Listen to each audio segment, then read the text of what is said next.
I'm Karyn and I'm here with Kelly and we are back answering your grief questions. So this one's very timely, very specific to this time of year.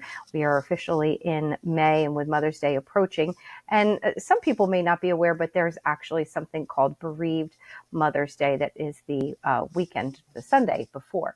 So if the question is, it's Bereaved Mother's Day, any advice for moms who have lost a child? Yeah, so I'm going to give a little bit of background information because I don't think that this is something that is very well known. It was only established in 2010 by a woman named Carly Marie Dudley, and she's an Australian mother who experienced the stillborn of her son Christian. And feeling isolated in her grief, she chose to honor this day with other bereaved mothers who were also grieving the loss of their children. And so I usually talk about it. I work with a lot of moms that have had children die. And so we do talk about this because unfortunately it's not normally recognized. And Mother's Day can be so triggering and difficult. Especially, I think, I work with a lot of moms who have had stillborns. So especially for this kind of holiday, it is really, I don't know if we want to call it a holiday, but a day of recognition, I guess is a better way to say it. And just knowing that they're not alone, I think is important. And for somebody that is like a mom that is going through this and wants to maybe honor their child on this day on Sunday, which is May 4th this year, 2025, it's maybe creating some sort of ritual that you can do for yourself to honor your child. Maybe it's sharing something about them on Facebook. Maybe it's planting something, here in the Northeast, we're finally having some nice weather. So getting outside, maybe planting a specific flower or a tree. Maybe it's writing a letter to your child. It's also giving, I think the importance of this day is of recognizing that your grief is valid, that you're not alone. And maybe this is an opportunity for you to create some space for your grief and your emotions. Maybe this is an opportunity to talk about your child, to reach out to other moms who maybe understand, or maybe it's a day to just kind of do something for you, engage in some self-care. Maybe, you go to the spa or you get a pedicure or just do something nice for yourself. And so I think it's just about making sure that you're taking some space and time for yourself and honoring your grief and honoring your child. Yeah. Well, it's a pretty special day and a pretty important idea because there's not a lot of days designated on the calendar that have to do with grief. Only other one I can think of is the Day of the Dead.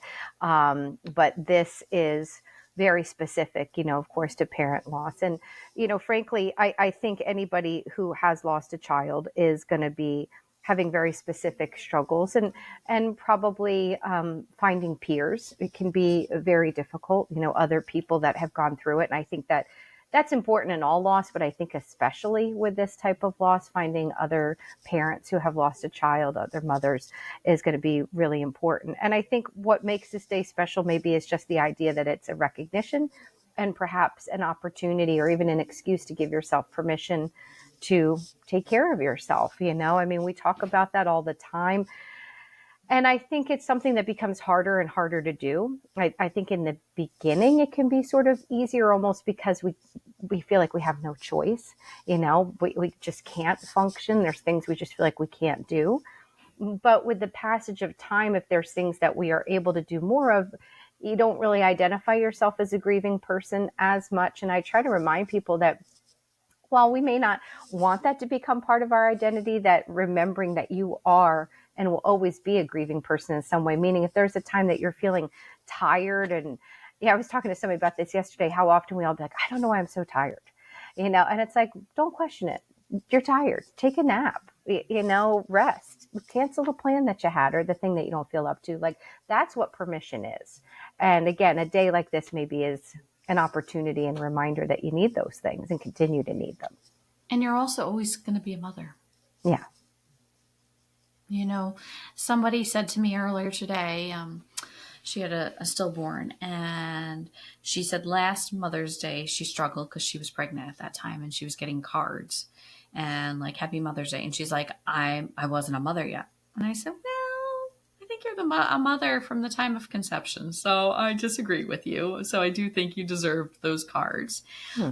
I think she feels bad because now, she experienced the stillborn loss. And so that question is, am I still a mom? Yeah. Right. And I think, yes, you are still a mom, and you will Yeah. always be a mom. That is your child. Yeah, absolutely. And we've talked so often about the importance of roles and identity and how much that is impacted for people. And that's certainly the case. I mean, what's come up for me with the mothers that I've worked with that have lost children is when people ask, how many children do you have? Mm-hmm. And for some, not everybody, some people know exactly if they, gave birth to 3 children, they have 3 children. But, it's like, do I want to give the whole story? Do I want to give the whole explanation? Do I want to say, I've heard people say I have 2 here and 1 in heaven, or, something like that. Exactly. Yeah. Or some people just say I have 3 children and that's that. Leave it at Yeah. that.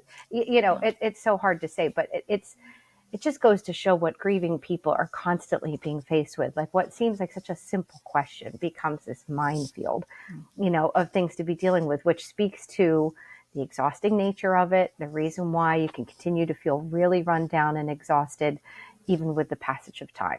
Maybe especially with the passage of time, because you've had to be dealing with it for so long. Yeah. And I think the reason I wanted us to talk about this is just to let grieving moms know that we acknowledge you, that we support you, that your grief is valid and you're not alone. There are Yeah. people that care. Yeah, absolutely. Absolutely. Well, thank you, Kelly, for suggesting the topic and for being here to answer it for us today. And for everybody, glad to have you back. And we'll look forward to seeing you again with our next question.